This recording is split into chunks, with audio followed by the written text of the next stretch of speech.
tutayaondoa. Yanapotokea maovu Tanzania vivyo hivyo. Leo tulikuwa tunazungumza na Rais Ruto asubuhi, sijui asubuhi mchana, maana amechelewa naye amekuja mchana. Tukaa tunazungumza jinsi ya kudeal na hawa watoto wetu watovu wa adabu wanaojiita nani hilo jina hao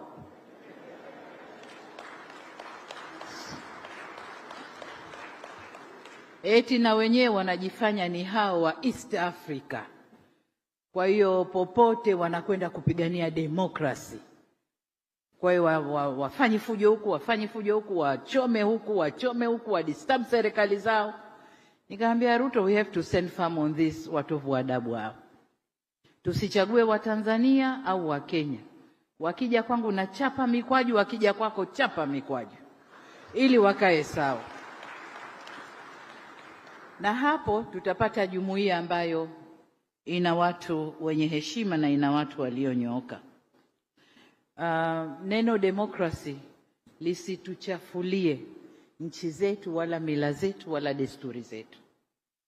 Demokrasi haina formula. Demokrasi ya kule mbali tofauti na ya kwetu huku. Sisi kwetu tuna mila zetu na desturi zetu zinazokwenda na hiyo demokrasi. Kwa hiyo kwa namwambia mwenzangu, hebu tusimame mguu sawa kulinda hizi nchi zetu.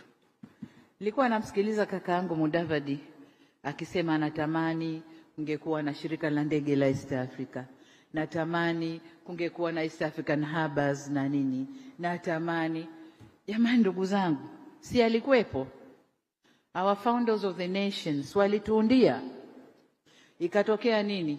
Wakaja wasome